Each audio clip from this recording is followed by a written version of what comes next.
আল্লাহর নামে করছি শুরু, জ্ঞান সাধনায় হব ধ্যানী।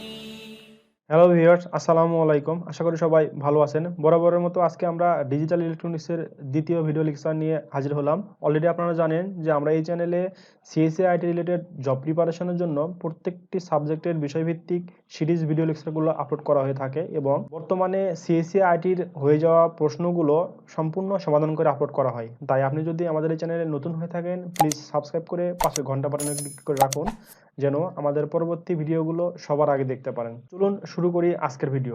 আজকের ভিডিওতে থাকছে binary to others number system conversion. আমরা ডিজিটাল ইলেকট্রনিক্সের এটি হচ্ছে দ্বিতীয় লেকচার। যারা প্রথম লেকচারটি দেখেন না এখনো, তারা এই ভিডিওর ডিসক্রিপশন বক্স থেকে লিঙ্কে ক্লিক করে প্রথম ভিডিওটি দেখে আসতে পারেন। চলুন শুরু করি। Binary two decimal conversion. এখানে আমি একটি বাইনারি নাম্বার নিয়েছি, সেটি হচ্ছে 110101.0110। তো এটাকে আমরা কনভার্সনের সিস্টেম হচ্ছে আমরা দেখিয়ে দিয়েছি, জাস্ট বোঝানোর চেষ্টা করি যে এই দশমিকের পরে যে ডান দিকে যে সংখ্যাগুলো থাকবে সেখানে আমরা 2 দিয়ে গুণ করব, ঠিক বাম দিকে যে সংখ্যাগুলো থাকবে সেখানে আমরা 2 দিয়ে গুণ করব। ডান দিকে যে দশমিকের পরে সংখ্যাগুলো থাকবে এদিকে আমরা এখান থেকে টুর পাওয়ার -1 টুর পাওয়ার -2 এইভাবে আমরা গুণ করতে থাকবো। দেখুন যে জিরোর সঙ্গে দেখুন এখানে ইন্টু টুর পাওয়ার -1 টুর পাওয়ার -2 টুর পাওয়ার -3 টুর পাওয়ার -4 এভাবে গুণ করেছি। আবার এইদিকে আমরা 0 থেকে শুরু করব। তাহলে এই 1 এর সঙ্গে টুর পাওয়ার 0, তারপরে হচ্ছে এই 0 টুর পাওয়ার 1, এই 1 টুর পাওয়ার হচ্ছে এই যে দেখুন এই 1 টুর পাওয়ার হচ্ছে 2। ঠিক এইভাবে 0 তারপর হচ্ছে 0 ইন্টু টুর পাওয়ার 3, তারপর 1 ইন্টু টুর পাওয়ার 4, তারপর 1 টুর পাওয়ার 5। অর্থাৎ বাম দিকে 0 থেকে শুরু করে টুর পাওয়ার 0 টুর পাওয়ার 1, আর এদিকে হচ্ছে টুর পাওয়ার -1 থেকে শুরু করে যতক্ষণ সংখ্যা আছে অর্থাৎ যতক্ষণ ডিজিট আছে ততক্ষণ চলতে থাকবে। এখন এই গুণ করে আমরা ডান পাশে লিখবো। 0 সঙ্গে যাই গুণ করে 0 হয়, অনেক সঙ্গে এটা গুণ করলে আমার এটা হচ্ছে, অনেক সঙ্গে টুর পাওয়ার -2 গুণ করলে 0.25 হচ্ছে। এভাবে আমরা গুণ করে দেবো। গুণ করে দেওয়ার পর এই সংখ্যাটি যোগ করে যে সংখ্যাটি পাবো সেটি হচ্ছে আমাদের নির্ণয় ডেসিমাল ভ্যালু। তাহলে দেখুন যে এখানে আমরা গুণ করার পরে এবং যোগ করার পরে পেয়েছি হচ্ছে 53.375। তো বাইনারি এই সংখ্যাটির আমার ডেসিমালের যে কনভার্সন হইলো তার হচ্ছে ইকুইভ্যালেন্ট ভ্যালুটি হচ্ছে এটি। তাহলে এটি আমরা চেক করে আসি যে আসলে এটি হয়েছে কিনা। তো আমরা ক্যালকুলেটর দেখি যে এই সংখ্যাটি এখানে দেখুন ডেসিমাল আছে, আমরা এখানে বাইনারি সিলেক্ট করে নেব এবং এই সংখ্যাটি উঠাবো 110101 এই সংখ্যাটি সমান দিয়ে এখানে আগে নিয়ে আসলাম। নিয়ে আসার পরে এবার যদি আমি কি বলতেছি যে বাইনারি টু ডেসিমাল কনভার্ট করতেছি, তাহলে এখানে আমি ডেসিমালে ক্লিক করব। দেখুন 53, আমরা 53 পেয়েছি। এবার যদি আমি এই পাশেরটা আমি চেক করে দেখি তাহলে আবার বাইনারি রাখলাম, এখানে হচ্ছে 0110 এই সংখ্যাটি। এখন এই সংখ্যাটিকে আমি ডেসিমালে কনভার্ট করব, তাহলে এখানে আমার বি আছে, এখানে আমার ডিতে ক্লিক করলে 6। এটি দেখুন যে এটি কিন্তু এই ডান পাশেরটি কিন্তু আমি মিলাতে পারবো না, কারণ হচ্ছে কি ডান পাশেরটি আমি যখন টাইপ করছি তখন সে অটোমেটিক্যালি এটাকে বাম পাশের যে পূর্ণ সংখ্যা সেটিই ধরে নিয়ে, তাহলে এই পাশেরটুকু কিন্তু আমাদের ক্যালকুলেটরে মিলবে না। অর্থাৎ আমরা ধরে নিচ্ছি যে যদি এই পাশে ঠিক থাকে এই পদ্ধতি অবলম্বন করে তাহলে অবশ্যই ডান দিকেও ঠিক এইভাবে ঠিক থাকবে। অর্থাৎ আমাদের হচ্ছে এই সংখ্যাটির ইকুইভ্যালেন্ট ডেসিমাল সংখ্যা হচ্ছে এটা। আশা করি আপনারা বুঝতে পেরেছেন। এবার আসি বাইনারি টু অক্টাল। ঠিক এই সংখ্যাটি নিয়েছি। দেখুন বাইনারি টু অক্টাল করার নিয়ম হচ্ছে দশমিকের এখানে আপনি পয়েন্ট করবেন, কারণ দশমিক থেকে যদি আপনি ডান দিকে যান তাহলে 3টি করে সংখ্যার উপরে টান দেবেন। তাহলে এখানে আমি 0 1 এই 3টি সংখ্যার উপর টান দিয়েছি। এরপরে দেখুন আর আছে আমার একটি সংখ্যা, বা তাহলে কি করব আমি এই একটি সংখ্যার উপর টান দিয়ে বাকি আরো 2টি 0 অ্যাড করব। তাহলে আমার দেখুন এখানে 3টে হলো। আমরা জানি যে এই বাইনারি সংখ্যা বা দশমিকের পরে যদি আমরা সংখ্যার পরে যতবার 0 আমি অ্যাড করি না কেন ভ্যালু কিন্তু সেম থাকে। অর্থাৎ 5.5 এরপর যদি আমি 1000 0 দিই তারপরেও কিন্তু 5.5। এদিকে আমরা 3টে করে নিলাম। ঠিক একইভাবে দশমিকের বাম দিকেও আমরা 3টি করে সংখ্যা নেব। এখানে 101 এর উপরে একটি দাগ দিলাম, তারপরে আর 3টি সংখ্যা আছে 0 1 1 এর উপর 3টি দাগ দিলাম। এবার আমরা এই সংখ্যাগুলোর ইকুইভ্যালেন্ট অক্টাল সংখ্যাগুলো বসাবো, অর্থাৎ 110 ইকুইভ্যালেন্ট ভ্যালু কি হবে আমার যে 124, তাহলে 4 আর 2 যোগ করলে আমার হয় 6, সেই 6 লিখলাম এখানে। এবং এখানে কত হচ্ছে 101, তার মানে হচ্ছে 124 4 আর হচ্ছে 1 ইকুয়াল টু হচ্ছে 5। ঠিক সেম ভাবে দশমিক, এখানে দশমিক দিলাম, এই পাশে আছে 011 011 থেকে হচ্ছে 124, এখানে 2 আর 1 ইকুয়াল টু 3, এখানে 3 লিখলাম এবং এখানে সবগুলো 0 এবং এই জন্য এখানে 0 লিখলাম। তাহলে আমার বাইনারি এই সংখ্যাটির ইকুইভ্যালেন্ট অক্টাল সংখ্যা হচ্ছে 65.30। তো এই হলো কনভার্সন। চলুন এটি দেখে আসি যে ঠিক হয়েছে কিনা। এই জন্য আমি ক্যালকুলেটর নিলাম, নিয়ে বাইনারি সিলেক্ট করলাম, দেখুন বি আছে।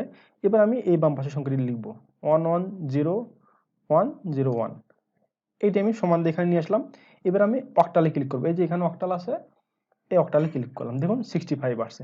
ঠিক এটাও কিন্তু বাম পাশেরটা আমার মিলবে না, কারণ হচ্ছে যখন আমি ক্যালকুলেটরে এই সংখ্যাটি এন্ট্রি দেবো তখন সে অটোমেটিক্যালি কি করবে, পূর্ণ সংখ্যা ধরে নেবে। তাই এই সংখ্যার সঙ্গে আমার ক্যালকুলেটরে মিলবে না। অর্থাৎ যদি এই পাশের এই প্রসেসটি ঠিক থাকে তাহলে অবশ্যই এই পাশের প্রসেসটি ঠিক থাকবে। তাহলে আমরা দেখলাম যে বাইনারি এই সংখ্যাটির ইকুইভ্যালেন্ট অক্টাল সংখ্যাটি হচ্ছে এইটাই। এবার আসি বাইনারি টু হেক্সাডেসিমাল কনভার্সন। ঠিক একই সংখ্যা নিয়েছি আমরা। এবার হেক্সাডেসিমালে আমরা কি করব, অক্টালের মতো দশমিক থেকে ডান দিকে 3টি করে না নিয়ে হেক্সাডেসিমালে 4টি করে নেব। দেখুন এখানে দশমিকের পরে আসলে 4টি সংখ্যায় আছে, তাহলে আমরা 4টিকে একটা গ্রুপ করে একটা দাগ দিয়ে দিলাম। এবার দশমিকের পরে বাম দিকে আমরা কি করব, একইভাবে 4টি করে সংখ্যা নিয়ে দাগ দেবো। তাহলে 1010 এইটুকু নিয়ে আমি এই যে এখানে দাগ দিয়ে দিলাম, 4টি হলো। এরপর দেখুন জাস্ট 2টা 1 আছে, তাহলে যেহেতু আমাদের 4টি করে গ্রুপ করতে হবে, তাহলে এর বাম পাশে আমরা 0 নেব। আমরা দেখে এসেছি যে ঠিক এই সংখ্যা যেমন দশমিকের পরের সংখ্যার পরে যত 0 দেবো সেম ভ্যালু থাকে, ঠিক একইভাবে দশমিকের বাম পাশের তার বামে যদি আমরা যতই 0 নেই ভ্যালু কিন্তু হচ্ছে এটাই হবে। তাহলে এই পাশে আমরা 2টা 0 নিয়ে 4টাকে করে গ্রুপ করলাম। এখন দেখুন যে এই সংখ্যাটি আমরা ইকুইভ্যালেন্ট কি করব, ডেসিমাল সংখ্যাটি লিখব। তাহলে 0011 এর ডেসিমাল হচ্ছে কি 1248। তাহলে দুইটি লাগছে আমার 2 + 1 = 3। আবার এখানে 1248 4 + 1 হচ্ছে 5, এই 5 লিখলাম। এবং এই পাশে হচ্ছে 1248, এখানে 4 আর 2 লাগছে, এই জন্য 4 আর 2 6 হয়ে গেল। তো এই হলো আমার বাইনারি এই নাম্বারটির হেক্সাডেসিমাল। এখন এখানে একটি বিষয় আছে, বিষয় হচ্ছে কি যে দেখুন স্বাভাবিকভাবে কিন্তু এখানে 3 বা 5 আসছে, অনেক সময় কিন্তু আসতে পারে যে কি এখানে 10 আসতে পারে অথবা 11 আসতে পারে। ধরে নিলাম কোনো একটি সংখ্যা 1100.01, এটা নিলাম। এখন এটার কি হবে, এটা যদি আমি হেক্সাডেসিমাল করতে চাই তাহলে আমার কি হচ্ছে, দশমিকের ডান পাশে আমি 4টা নিয়ে একটু গ্রুপ করলাম, দশমিকের বাম পাশে ঠিক 4টা নিয়ে গ্রুপ করলাম। আচ্ছা এখন দেখুন এই সংখ্যাটি ইকুইভ্যালেন্ট ডেসিমাল সংখ্যা কত হচ্ছে 8 4 12, আর এই পাশে হচ্ছে 8 9 10। এখন এইটা তো আমার হেক্সাডেসিমাল হইলো না।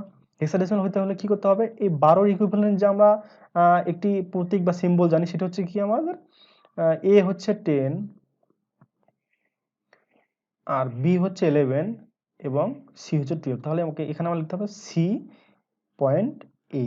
তাহলে 1100.1010 এই বাইনারি সংখ্যাটির ইকুইভ্যালেন্ট হচ্ছে সি পয়েন্ট এ।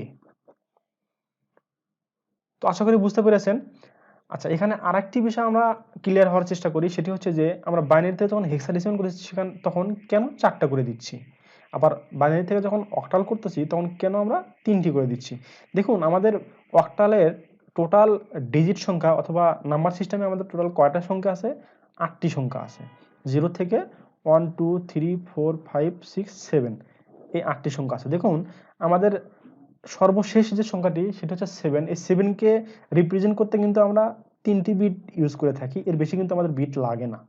তাই আমরা অক্টাল বাইনারি থেকে যখন অক্টাল করতে যাই তখন আমরা 3টি করে নিয়ে থাকি, এবং বাইনারি থেকে যখন আমরা হেক্সাডেসিমাল করতে যাব সেক্ষেত্রে আমরা কি করি, দেখুন 4টি করে সংখ্যা নিই। কারণ হচ্ছে আমার এর সর্বশেষ যে ভ্যালুটি থাকে অর্থাৎ যে ডিজিটটি থাকে সেটা হচ্ছে 15, এবং এই 15কে বানাতে হলে আমাদের অবশ্যই 4টি সংখ্যা লাগবে, অর্থাৎ 8 4 12 13 14 15। এটি হচ্ছে আমাদের 15 বাইনারি। তাহলে এখানে আমরা 4টি ডিজিট হলেই 15 করতে পারি। তাহলে এই জন্য আমরা কি করি, 4টি করে সংখ্যা নিয়ে আমরা বাইনারি থেকে হেক্সাডেসিমাল করে থাকি। আশা করি সবাই বুঝতে পেরেছেন। তো আজকের এই দ্বিতীয় ভিডিও লেকচারটি এ পর্যন্তই। আমরা মোটামুটি নাম্বার সিস্টেম কনভার্সনটি এখানেই শেষ করলাম। এরপরে আমরা দেখব বাইনারি কোডিং সিস্টেম। তো সে পর্যন্ত ভালো থাকুন। ধন্যবাদ সবাই। আসসালামু আলাইকুম।